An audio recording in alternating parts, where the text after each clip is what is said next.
Hi, everybody. Welcome to this, our latest Dice News Hangout. I'm Mark Pfeffer, the managing editor of Dice News. And tonight, we're going to talk about Computer Science Education Week. And our guests are Eugene Lemon, who is the president of the Golden Gate chapter of the Computer Science Teachers Association, and Ray Peterson, who's a librarian at Ocean View Elementary School in Albany, California. Gentlemen, thanks for being here. Thanks for having us. So I wanted to start, Eugene, with you. Computer Science Education Week is really about learning to code, not just about how to operate a computer. That's correct? Correct, but we'd like to think it's more than just learning to code, to program. But yes, that's what the big push is all about. So we've talked about it being more than learning to code. Can you tell us what more is involved? Well, I mean, basically, we're computer science teachers. I'm retired. Ray's still teaching, and we want young people to learn about computer science. Coding or programming is just a part of computer science, but it's an extremely important part of computer science. Like, it would be extremely difficult for somebody to study literature if they couldn't read. But there's more to study in the study of literature than just reading. Well, computer programming to computer science is similar to reading is to the study of literature. Ray, you've been doing a lot of that over in your program, trying to get kids into sort of these basic parts of it, of coding. Can you tell us a bit about those? Yeah, we do a program. Right now we're doing tutorials that have been put on the internet with code.org, and they're very similar to Scratch-based tutorials on how to program, where students just put together little blocks of code that then create objects that move around in a predicted way or in a desired manner, and they use loops and they use a repeat command and many of the concepts used in programming. And at the end of the day, they've written like maybe 30 lines of code and have seen the results of what that does, and just kind of walk away feeling kind of excited about what they did and think, it kind of opens their eyes to what it's all about. And so it's a very fundamental introduction to what programming is all about. Why is it important? I mean, why is all of this important? Why do we have a Computer Science Education Week? Can I, ask you that, Ray? Yeah. The problem has been that there's been such a dearth of programmers enrolling in the colleges in UC Berkeley and other places over the past few years, and yet we need programmers so badly. I think for a long time the common thought was that we're going to all ship over all the jobs to India or somewhere else. We're not going to need really programmers. And so for a long time there wasn't such a big push, but now we're seeing that many of the highest paying jobs right out of college are in programming and in computer science. So I think the push has been we need more computer science students at the college level. So it's filtering down into the elementary schools, the middle schools, and the high schools.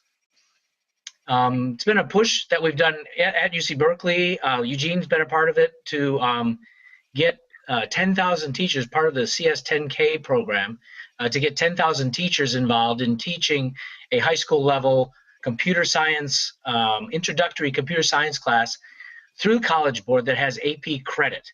And that's one of the big movements going on right now to try to meet this new need. Eugene, what's your perspective on this? I mean, how important really is this, not just economically, but in terms of people sort of learning life skills? I mean, computer science and coding becoming that important, as important as, say, reading and basic mathematics? Yes, as important, if not more important. Basically, the issue is the study of computer science is relatively new, with 50, 60, 70 years or so. How long have you been studying math? Thousands of years. Physics, thousands of years. And the issue is, it's a science, but nobody knows where it actually fits. And what's important about it is my definition that I use with my students of technology is the application of knowledge, creativity, and resources to solve real world problems and extend human capabilities. So I highlight those 3 points: the knowledge, and their creativity and the resource, the actual machine itself. But the knowledge is a major component that's going to help people do things. And what's a better machine to receive knowledge from than a computer, the internet, and all those things that are there. All right, so that's why a computer is extremely important. And think about let's talk about the sciences. All right, chemistry. What was the last Nobel Prize for in chemistry? Do you understand? Do you know why an individual won a Nobel Prize for chemistry? It's two individuals. It was for a computer program they wrote. Okay, but chemistry, a program that they developed, I don't know, in the 60s or 70s that would simulate the action of chemical action between at the quantum atom level, and it was a program, a computer program, and they were chemists, but they understood programming and algorithms, and so that's why computer science is so important. It's going to be pervasive. You're going to see it in everything across all disciplines. That's why it's important. And then the skills that you learn from studying computer science, the computational thinking skills are extremely important.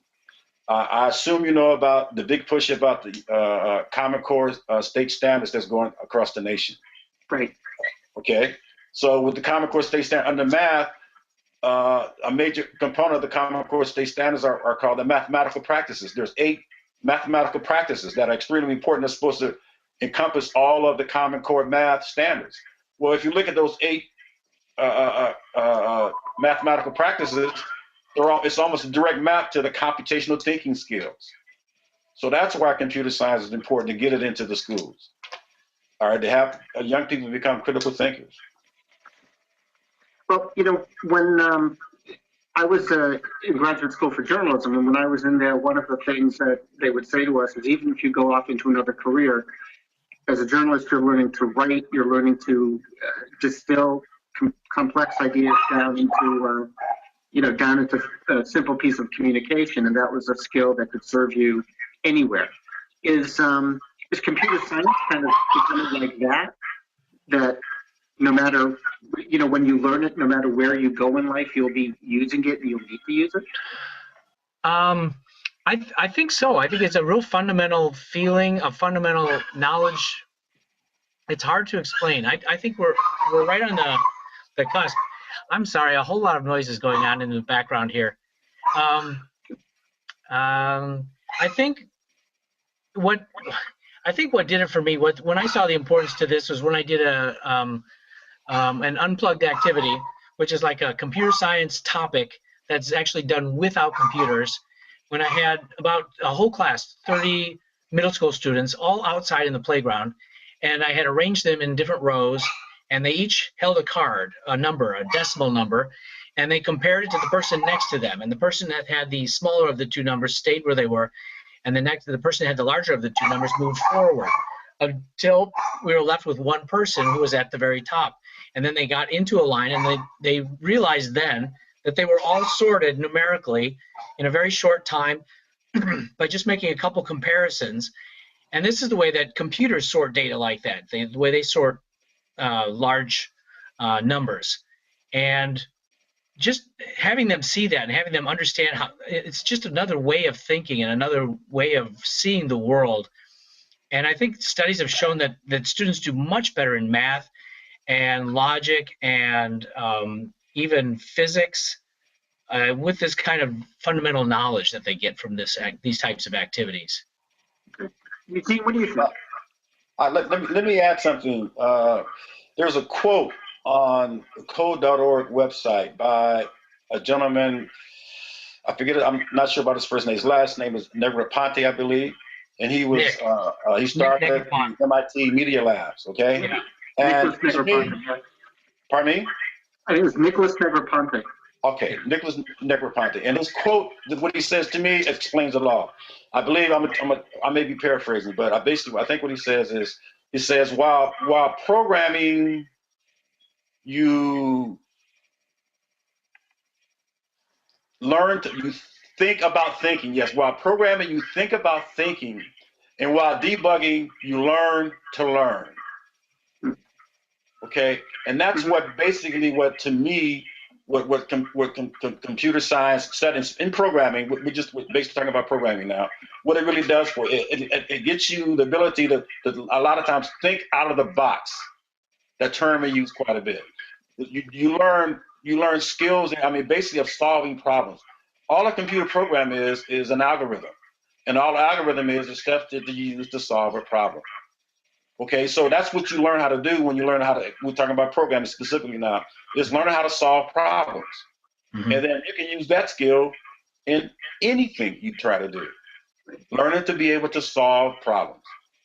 All right, and that's what you learn as a computer science. That's what he does, is solving problems. So this is really, you know, this is something that's important for kids who aren't necessarily interested primarily in computer science. I mean, we're talking about kids who are interested in anything needing to learn these skills. Is that right? I think so. I think these skills are, I think it's huge. I don't think we've even touched the surface what they're going to be gaining from this. It's like Eugene said, it's solving problems. And if they can become better problem solvers for just having done these activities and for having seen how it works, I think they're going to be better off in life no matter what they do. I mean, all the better if they go into computer science. I love it, but what I really like is just seeing kids get excited about doing what they're doing on computers and then doing whatever they want to do, whether it's programming or not. It's just fun to see them learn this new skill set. They're not getting this type of skill anywhere in the curriculum at school. It's just not there. I mean, there's no place for it. Maybe a little bit in math with variables in algebra, but that's not that, you know, and the problem solving, some of the problem solving skills, but things like loops and the for loops and different structures that are in computer science you don't find in any other study. So how do you get kids, let's call them non-computer science kids, how do you get them into this? How do you entice them and get them excited about it? Well, there's that's a good question. Over the last, let's say over the last 10 years or so, they've developed new applications, programming languages. All right, Alice, Scratch. There may be a few others. I can't think of them now, but they're visual programming languages. And in the past, the problem young people had with coding was they have to learn Java or C or something. Those languages are relatively difficult, and they don't get any immediate feedback, and they get frustrated, so they quit. Whereas with these other languages, they're visual languages, and they can't make a syntax error. They can make a logic error. The program may not run right, and they can't make a syntax error because there's drag and dropping blocks in. So it's easy for the kids to use, and they get immediate feedback, and it's visual. What's another important aspect of it is the females like it. All right. I had a young lady I worked with since she was in the 7th grade. She's a teacher now, and since the time she's in the 7th grade, I tried to get into computer programming. She never wanted to do it. She went to college. She took a Java class, didn't like it, and got out of it. So then now she's working with me as a teacher, and she saw Alice, fell in love with it. Now she wants to teach computer programming. It's made for the young people, so you get their interest. I did a 30-day sub job at a middle school. I never worked with middle school kids before. I worked at continuation high schools where my student population is maybe 10 to 15 in the class. This is 27 little middle school kids. I'm from a high school teacher. I thought it was going to be bad. It was a computer class, but I introduced them to Scratch. I was there for I think 5 weeks, 30 days. In the first 2 or 3 weeks, I taught them how to use Scratch. I taught them the fundamentals about programming. And then I gave them an assignment to make video games of their choice that was socially relevant video games. And 2 kids made a multi-user video game about garbage cans and garbage and picking up garbage. I was amazed. It was like, seriously, I can't play the game. They have to show me how to play the game, but it's a multi-user video game. After only, like I said, 2 weeks of instruction. And they loved it, the whole class. I would sit back in my seat and just watch these 27 kids all focused on the computers programming. All right, and it was amazing. Okay, imagine 27 middle school kids, all right, 6th and 7th graders. But it was great. It was a great experience. I've had a very similar experience myself with middle school students. I taught a couple years at Albany Middle School, and we had a computer wheel there where they were there for 8 weeks, and they had a computer portion of the wheel. And a big part of that for my class was computer programming, and we did the same thing. We used Scratch, and they programmed games.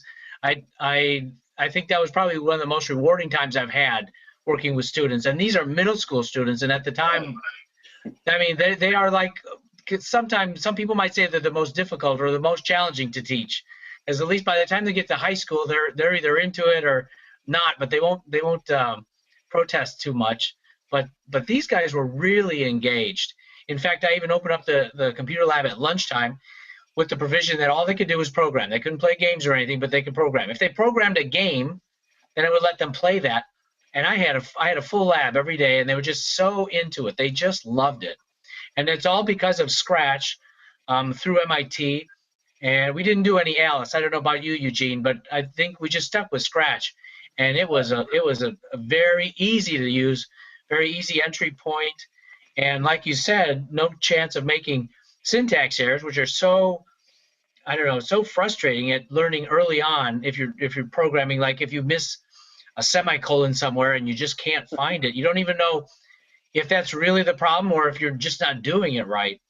So with Scratch, you don't have that problem. It's just, it all just works. So do you find you have to do extra work to get these kids who don't seem to have this natural fascination with it? Or are you finding most kids do fall into it? There's different ways to go about it. I think it's the interest. I think just about it. Girls are not going to be interested in making video games. That's just in a general way. I don't want to say that for sure, but generally they don't. They love making stories, and they love making like books on the computer, which you can also do with Scratch.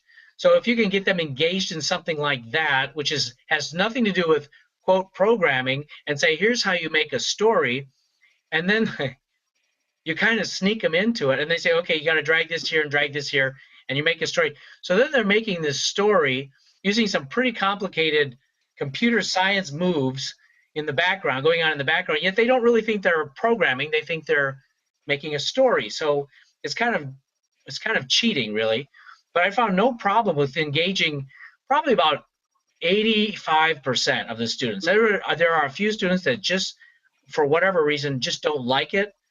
But by far, most of the students found the easy entry point and the high interest material very engaging.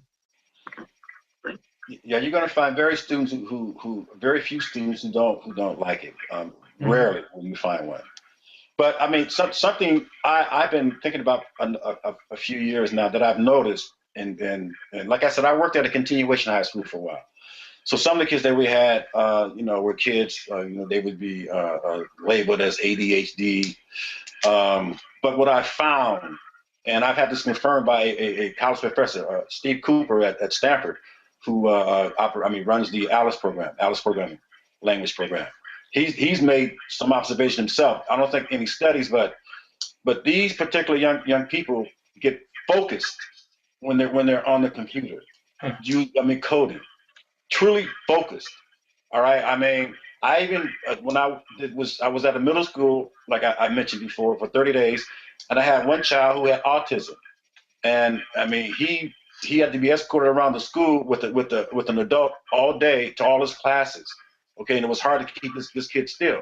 But I put him in front of a computer just showing him, I think it was Alice. Okay, some things with Alice, and he was focused the whole time. So that's what I've noticed about young kids who have attention problems or Asperger's, those type of diseases, or inabilities, and they can get focused on the machine.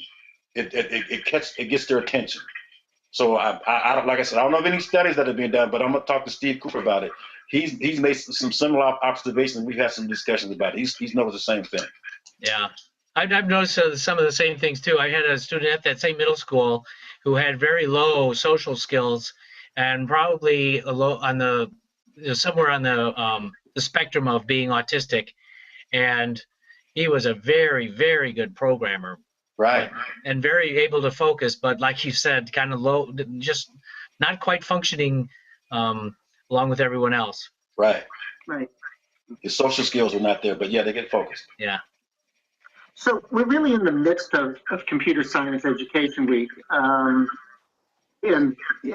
part of it being the Hour of Code.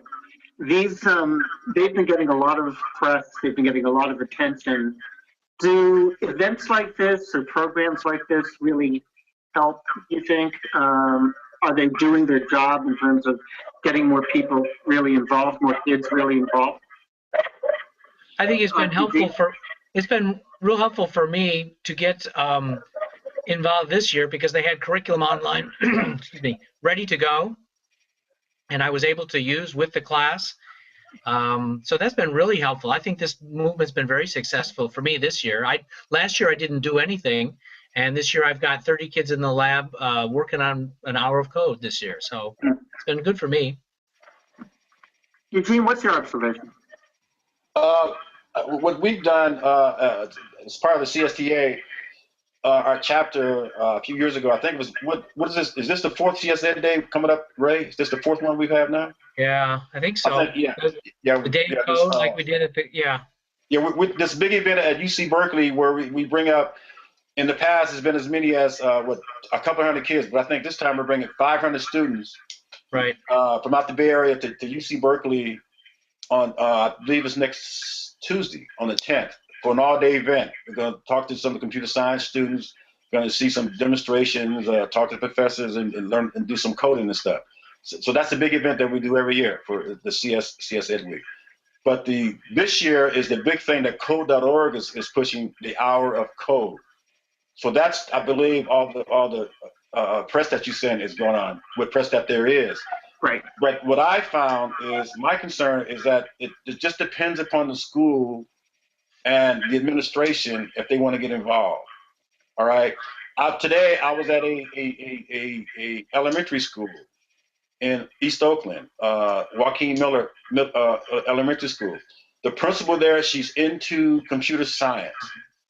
She has a lab there for her students. Okay, she has a teacher in the lab, and she's really into it. She even came to our CS4HS meeting we had this past summer. The principal did. Mm-hmm. So she's all for it. So she had a big kickoff today. All right, and had representatives from Code.org were there. City council person was there. Somebody from the district office was there.